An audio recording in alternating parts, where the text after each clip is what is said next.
Hola, amigos, bienvenidos a otra historia emocionante en el canal, donde las emociones se desbordan y las decisiones cambian vidas para siempre. Hoy les traigo una historia que me dejó sin palabras, 3 semanas en un asilo, una decisión drástica y un giro que nadie vio venir.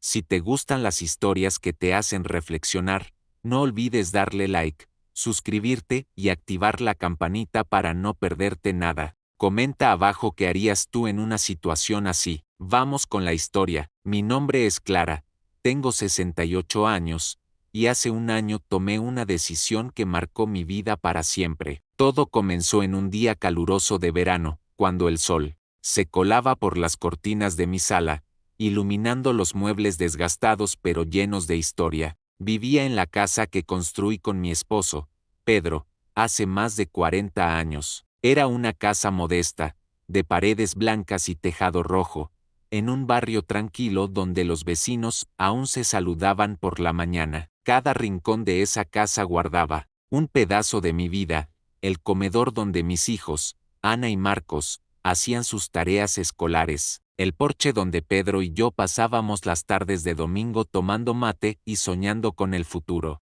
el jardín donde planté rosas que todavía florecían cada primavera, como si Pedro aún estuviera allí cuidándolas. Pero Pedro se fue hace 5 años, un infarto, rápido y silencioso, se lo llevó una noche mientras dormíamos. Desde entonces, la casa se convirtió en mi refugio, mi ancla. Era lo único que me mantenía conectada a él, a los días felices, a los recuerdos que me hacían sonreír incluso cuando las lágrimas rodaban por mis mejillas. Sin embargo, mis hijos no lo veían. Así, Ana, mi hija mayor, siempre práctica, decía que la casa era demasiado grande para mí sola. Mamá, no puedes seguir viviendo aquí, es peligroso. ¿Y si te caes? ¿Y si olvidas apagar la estufa? Marcos, el menor, siempre más callado, asentía, pero sus ojos mostraban preocupación. Decían que estaba muy mayor para vivir sola, que necesitaba cuidados, que no podían estar tranquilos sabiendo que estaba sola. Al principio, me resistí. Esta es mi casa, les decía, aquí están mis recuerdos, mi vida, pero ellos insistían, con argumentos que sonaban razonables, pero que me rompían el corazón. Ana llegaba con folletos de un lugar llamado Luz de Esperanza, un asilo que prometía cuidado integral para adultos mayores. Las fotos mostraban ancianos sonriendo, jugando cartas, paseando por jardines impecables. Mira, mamá, aquí estarás bien, tendrás compañía, médicos, actividades. No estarás sola. Yo no quería compañía, quería mi hogar, pero cada conversación era un peso más sobre mis hombros. Sentía que, si no aceptaba, los estaba decepcionando. Una tarde, mientras regaba las rosas en el jardín, Ana llegó con una noticia. Había hablado con el director del asilo y habían reservado una plaza para mí. Es lo mejor, mamá, por favor, confía en nosotros.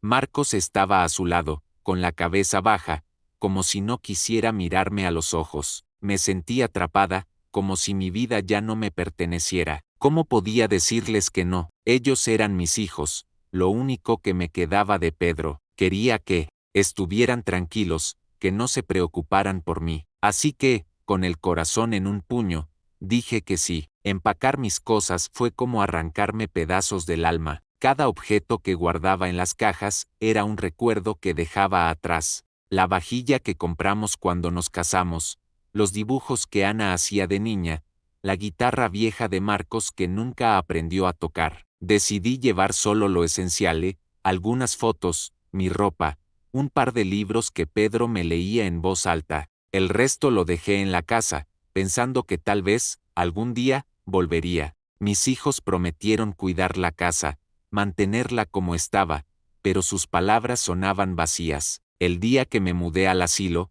el cielo estaba gris, como si supiera lo que sentía. Ana y Marcos me acompañaron en el auto, en un silencio incómodo. Cuando llegamos a Luz de Esperanza, una enfermera con una sonrisa forzada me recibió en la entrada. Bienvenida, Clara, aquí vas a estar como en casa, dijo, pero no era mi casa, era un edificio frío, con paredes blancas y un olor a desinfectante que se pegaba en la garganta. Me dieron una habitación pequeña, con una cama individual, una mesita y una ventana que daba a un estacionamiento. Puse la foto de Pedro en la mesita, junto a una de mis hijos cuando eran pequeños. Era lo único que me hacía sentir que aún tenía algo mío. Esa primera noche, no dormí. Escuchaba los sonidos del asilo, el zumbido de las luces fluorescentes, los pasos de las enfermeras en el pasillo, el murmullo de alguien llorando en la habitación de al lado. Me senté en la cama, mirando la foto de Pedro, y le hablé en voz baja, como solía hacer cuando estaba vivo. ¿Qué estoy haciendo aquí, amor? Esto no es lo que prometimos. Lágrimas rodaron por mi rostro mientras recordaba nuestras promesas, envejecer juntos, viajar, vivir libres hasta el final. Pero él ya no estaba, y yo estaba sola, en un lugar que no quería. Los días siguientes fueron un torbellino de emociones. Intenté adaptarme, participar en las actividades que ofrecían, clases de manualidades, charlas sobre salud, juegos de bingo que me hacían sentir como una niña en una guardería, pero cada momento en ese lugar me recordaba lo que había perdido. Mis hijos venían a visitarme una vez por semana, siempre apurados, siempre con excusas. Ana hablaba de su trabajo, de lo ocupada que estaba. Marcos apenas decía nada, solo me abrazaba antes de irse. Yo sonreía, fingía que estaba bien, pero por dentro me estaba desmoronando. Una mañana, mientras desayunaba un café aguado y un pan duro, me senté junto a una señora llamada Carmen. Tenía el cabello blanco como la nieve y unos ojos que parecían llevar el peso de 1000 historias. Me contó que llevaba 3 años en el asilo, que sus hijos la dejaron allí después de que su esposo murió. Al principio, piensas que es temporal, dijo, con la voz temblorosa, pero luego te das cuenta de que esta es tu vida ahora. Sus palabras se clavaron en mi pecho como un cuchillo. ¿Esa sería mi vida? ¿Esperar en un comedor frío, contando los días hasta que alguien viniera a visitarme? No podía aceptarlo, no quería aceptarlo, pero en ese momento, no sabía qué hacer. Solo sabía que algo dentro de mí se estaba rompiendo, y que, si no hacía algo pronto, perdería lo poco que quedaba de mí misma. Las 3 semanas que pasé en el asilo fueron las más largas de mi vida. Cada día era una repetición del anterior. Levantarme a las 7, desayunar en un comedor lleno de rostros cansados, tomar mis pastillas bajo la mirada vigilante de una enfermera, asistir a actividades que no me interesaban. El tiempo parecía moverse en cámara lenta, como si el mundo quisiera que sintiera cada segundo de mi nueva realidad. Pero, al mismo tiempo, esas semanas me abrieron los ojos, me hicieron darme cuenta de cosas que nunca había querido enfrentar, sobre mí misma, sobre mis hijos, sobre la vida que había dejado atrás. El asilo, Luz de Esperanza, no era un mal lugar, no en el sentido físico. Las instalaciones eran limpias, el personal era profesional, aunque distante. Había un jardín pequeño donde podíamos caminar, un comedor con mesas redondas y una sala con un televisor que siempre estaba encendido, mostrando telenovelas que nadie veía realmente. Pero había algo en el ambiente que me asfixiaba. Era como si el lugar estuviera diseñado para hacerte olvidar quién eras. Los horarios estrictos, las reglas, las sonrisas falsas de las enfermeras que te llamaban abuelita aunque apenas te conocían. Me sentía como un mueble viejo, guardado en un almacén, esperando a que alguien decidiera qué hacer conmigo. Conocí a varios residentes en esas semanas, y cada uno de ellos me dejó una marca. Estaba don Miguel, un hombre de 80 años con una risa ronca y una colección de historias sobre su juventud como marinero. Me contaba de sus viajes por el Caribe, de las noches estrelladas en alta mar, de cómo sus hijos lo visitaban una vez al año, si acaso. Ellos tienen sus vidas, decía, encogiéndose de hombros, pero sus ojos brillaban con una tristeza que no podía ocultar. Luego estaba doña Rosa, una mujer menuda que siempre llevaba un pañuelo azul en la cabeza. Cada noche, la escuchaba llorando en su habitación, porque extrañaba su jardín, sus flores, el olor de la tierra húmeda después de la lluvia. Una vez, me mostró una foto arrugada de su casa, una casita de campo rodeada de girasoles. Esto era mi vida, me dijo. Ahora solo tengo esto, y señaló la foto con dedos temblorosos. Esas historias me perseguían, cada conversación, cada mirada perdida, cada suspiro en el comedor era un recordatorio de lo que me esperaba si me quedaba allí. Pero también había momentos de conexión, pequeños destellos de humanidad que me mantenían a flote. Una tarde, durante una clase de manualidades, me senté con una mujer llamada Inés, que tenía una risa contagiosa y un talento para hacer flores de papel. Me enseñó a doblar el papel con cuidado, a crear pétalos perfectos. Esto es lo único que me mantiene viva aquí, me dijo, mientras pegaba una flor en una tarjeta. Hacer algo con mis manos me recuerda que todavía estoy aquí. Esos momentos, aunque pequeños, me hacían cuestionarme todo. ¿Por qué estaba allí? ¿Por qué había dejado que mis hijos decidieran por mí? Recordaba las veces que Pedro y yo hablábamos de envejecer juntos, de viajar a la costa, de caminar por la playa al atardecer. Él siempre decía, Clara, nunca dejes que nadie te diga cómo vivir tu vida. Pero lo había hecho, había dejado que el miedo de mis hijos, sus buenas intenciones, me encerraran en un lugar donde no pertenecía. Una noche, mientras miraba por la ventana de mi habitación, viendo los autos pasar en el estacionamiento, sentí una claridad que no había sentido en años. No podía seguir así, no quería convertirme en otra Doña Rosa, llorando por un jardín, que nunca volvería a ver. No quería ser Don Miguel, esperando una visita que tal vez nunca llegaría. Quería mi vida de vuelta, quería mi libertad.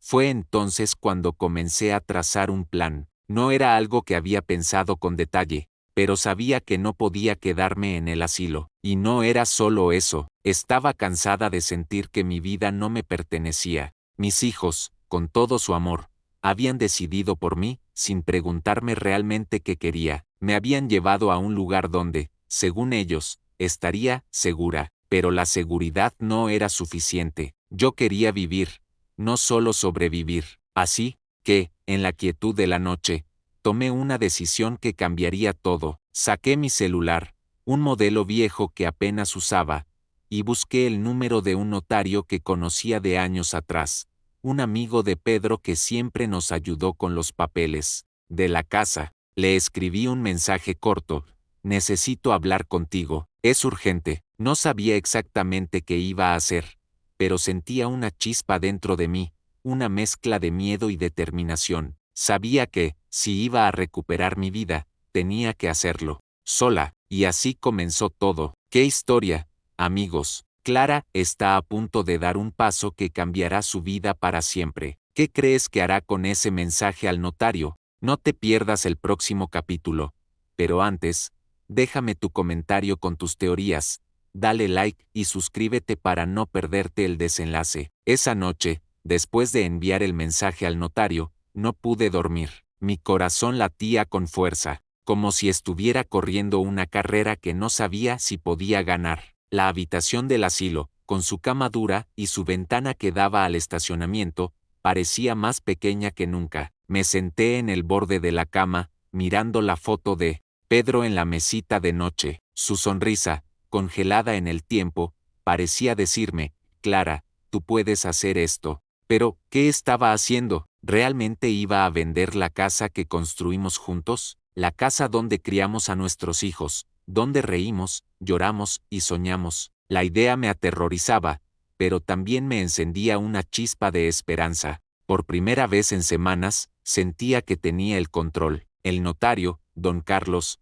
respondió a la mañana siguiente. Era un hombre mayor, con el cabello canoso y una voz calmada que siempre me recordaba a Pedro. Había sido amigo de mi esposo durante años, y cuando compramos la casa, él se encargó de todos los trámites legales. Clara, ¿estás bien? ¿Qué necesitas?, escribió en su mensaje. No sabía cómo explicarlo por teléfono, así que le pedí que viniera al asilo. Es importante, le dije. No puedo hablar de esto por mensaje. Él no hizo preguntas, solo respondió, estaré allí mañana por la tarde. El resto del día lo pasé en un estado de nerviosismo que apenas podía controlar. Durante el desayuno, Apenas toqué el café aguado y el pan seco que nos servían. Doña Rosa, que estaba sentada a mi lado, notó mi inquietud. Clara, ¿estás bien? Pareces preocupada, dijo, mientras doblaba su servilleta con manos temblorosas. No quería contarle todo, pero tampoco podía mentirle. Solo estoy pensando en el futuro, respondí, forzando una sonrisa. Ella asintió, como si entendiera más de lo que yo decía. A veces, el futuro empieza con un paso valiente, me dijo, y sus palabras se quedaron conmigo todo el día. Cuando don Carlos llegó al asilo al día siguiente, me encontró en la sala común, fingiendo leer un libro. Llevaba un traje gris que parecía fuera de lugar en medio de las paredes blancas y los muebles gastados del asilo. Nos sentamos en una esquina, lejos de las miradas curiosas de los otros residentes. Clara, dime qué pasa, dijo, con esa voz calmada que siempre me hacía sentir segura. Respiré hondo y le conté todo, cómo mis hijos me habían convencido de mudarme al asilo, cómo me sentía atrapada, cómo cada día en ese lugar me robaba un pedazo de mí misma. Le hablé de Pedro, de nuestra casa, de los recuerdos que aún vivía en cada rincón, y luego, con la voz temblando, le dije lo que había decidido. Quería vender la casa. Don Carlos me miró en silencio por un momento, como si estuviera evaluando si hablaba en serio. Clara, vender la casa es una decisión grande. ¿Estás segura? ¿Has hablado con tus hijos? Sacudí la cabeza. No, y no quiero que lo sepan. No todavía. Él frunció el ceño, pero no intentó convencerme de lo contrario. En cambio, sacó una libreta y comenzó a tomar notas. Necesitaré algunos documentos, dijo. El título de propiedad, tu identificación, y tendremos que hacer una tasación. ¿Estás segura de que no quieres pensarlo un poco más? Pero yo estaba segura. Por primera vez en mucho tiempo, sabía exactamente lo que quería. Los días siguientes fueron una danza secreta. Don Carlos trabajó rápido, contactando a un agente inmobiliario de confianza. Me explicó que la casa, aunque vieja, estaba en una buena zona y podía venderse por un precio decente. Cada vez que hablaba con él, lo hacía a escondidas, esperando a que las enfermeras estuvieran ocupadas o usando el teléfono del asilo cuando nadie miraba. Me sentía como una adolescente planeando una travesura, pero también había un peso en mi pecho. Estaba traicionando a mis hijos, o al menos así lo sentía. Ana y Marcos pensaban que la casa estaría allí para siempre, que era parte de nuestra familia, pero yo ya no podía verla de esa manera. Esa casa, que una vez fue mi hogar, ahora era un recordatorio de todo lo que había perdido. El día que firmé los papeles fue uno de los más extraños de mi vida. Don Carlos vino al asilo con una carpeta llena de documentos. Nos sentamos en mi habitación, con la puerta cerrada, y revisamos cada página. Cada firma era como un corte, un adiós a un pedazo de mi pasado. Cuando puse mi nombre en la última página, sentí una mezcla de alivio y tristeza. La casa ya no era mía, pero, al mismo tiempo, sentía que estaba recuperando algo mucho más importante, mi libertad. Don Carlos me miró con una sonrisa triste. Clara, no sé si esto es lo correcto, pero admiro tu valentía. ¿Qué vas a hacer ahora? No tenía una respuesta clara, pero sabía que no podía quedarme en el asilo. Con el dinero de la venta, podía empezar de nuevo. Podía comprar un lugar pequeño, tal vez cerca del mar, como siempre soñé. Podía viajar, ver el mundo, cumplir las promesas que le hice a Pedro antes de que se fuera. Pero primero, tenía que enfrentar lo que venía, mis hijos. No les dije nada, ni una palabra. Sabía que, cuando se enteraran, habría lágrimas, gritos, reproches. Pero en mi corazón, sentía que ellos habían tomado su decisión al llevarme al asilo, y ahora era mi turno de decidir. No era venganza, no era rencor, era simplemente mi manera de decir, esta es mi vida, y voy a vivirla. El día que mis hijos se enteraron de la venta de la casa, el mundo pareció detenerse. Todo comenzó con una llamada de Ana, un lunes por la mañana. Estaba en mi habitación, mirando por la ventana, cuando mi celular sonó. Su voz al otro lado era una mezcla de incredulidad y dolor. Mamá, ¿es verdad que vendiste la casa? Dime que no es verdad. No había vuelta atrás. Respiré hondo y le dije la verdad sí, Ana, la vendí. Hubo un silencio largo, tan largo que pensé que la llamada se había cortado. Luego, escuché un sollozo. ¿Cómo pudiste hacer esto sin decirnos nada? Esa era nuestra casa, mamá, nuestra historia. No supe qué responder al principio. Sentía su dolor, pero también sentía el mío. Intenté explicarle, con la voz temblando.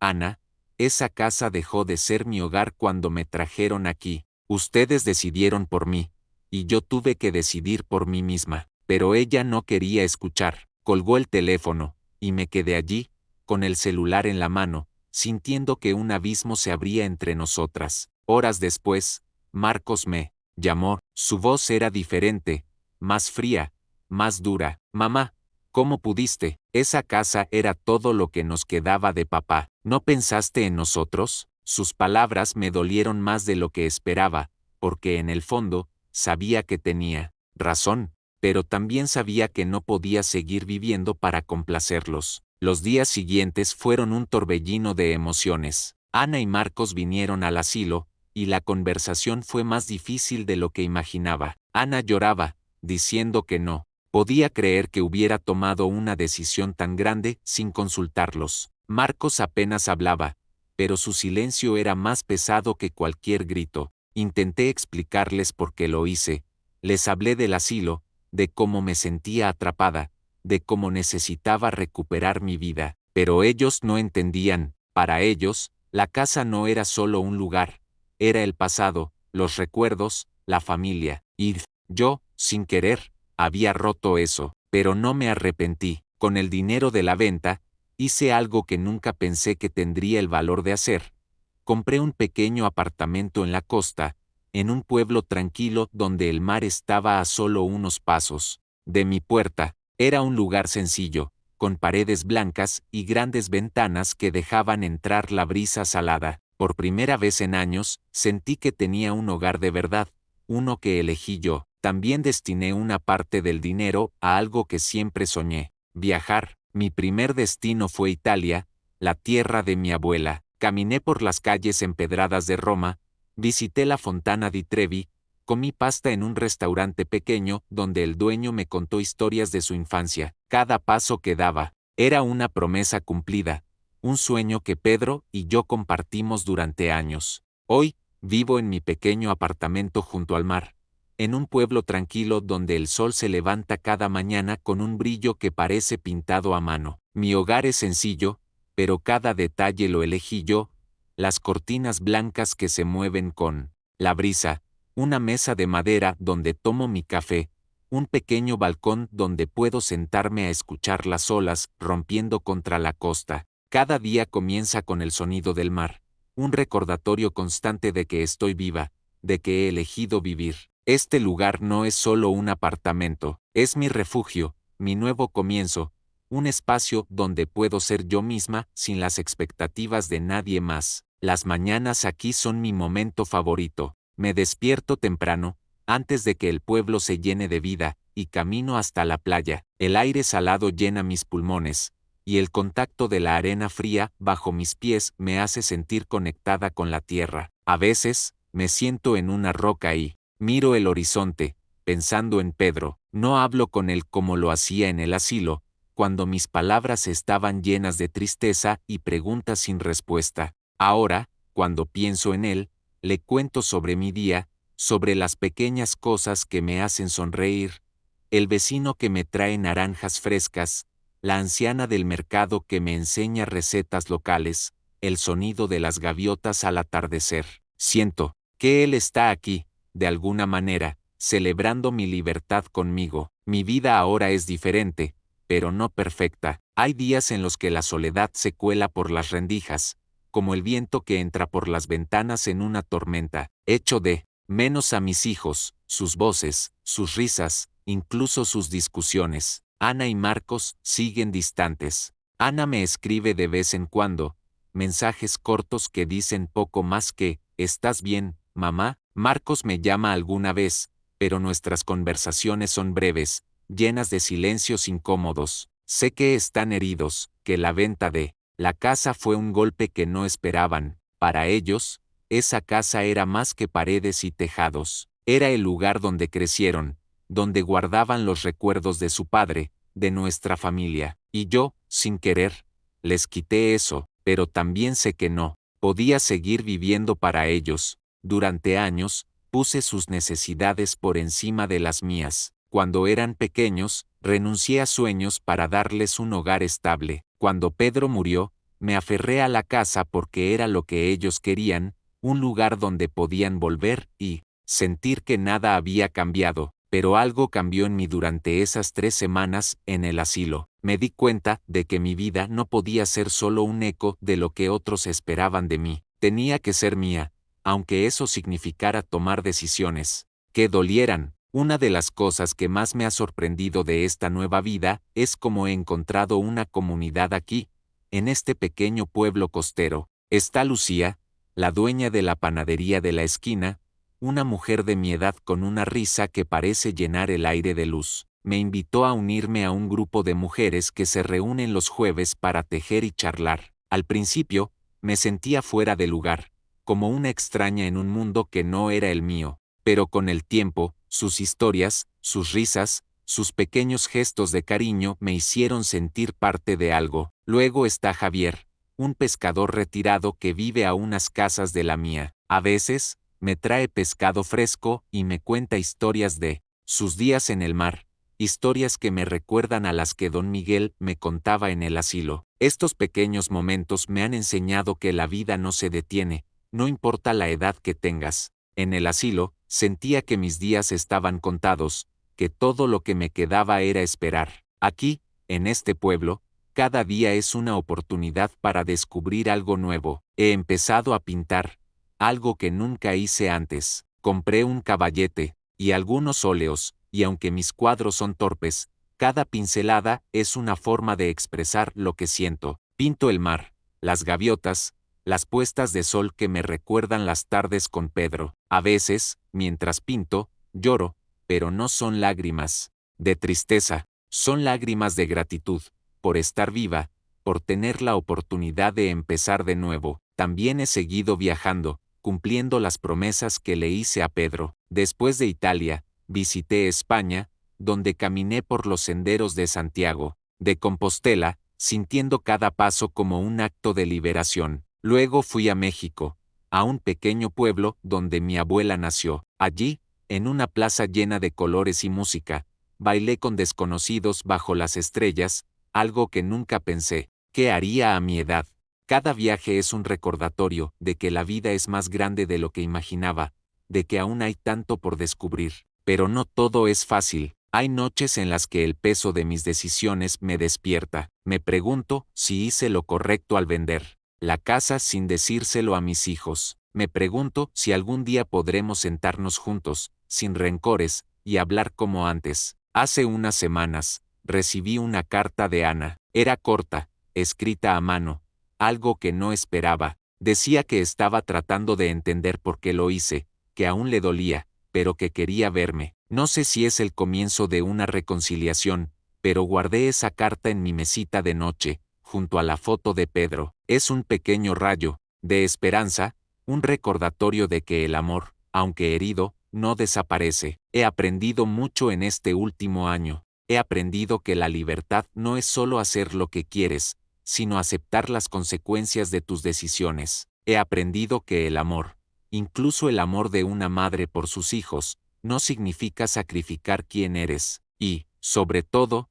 he aprendido que la vida no termina a los 68 años. Hay días en los que miro el mar y siento que estoy justo donde debo estar. Otros días, siento el peso de la soledad, de las cosas que perdí. Pero cada día, sin excepción, me levanto con la certeza de que esta es mi vida, y la estoy viviendo. Amigos, esta historia me ha cambiado, me ha hecho reflexionar sobre lo importante que es escuchar nuestro corazón, incluso cuando el mundo espera que sigamos un camino diferente. Vender mi casa, sin avisarles, fue mi manera de recuperar mi voz, mi libertad, mi historia. No sé si mis hijos me perdonarán algún día, pero sé que no me arrepiento, porque esta vida, con sus alegrías y sus dolores, es mía. y por primera vez en mucho tiempo, la estoy viviendo plenamente. ¿Qué harías tú en mi lugar? ¿Escucharías a tu corazón, aunque eso significara herir a los que amas? Déjame tu opinión en los comentarios, dale like a este video, suscríbete, y activa la campanita para más historias que te van a emocionar. Nos vemos en la próxima.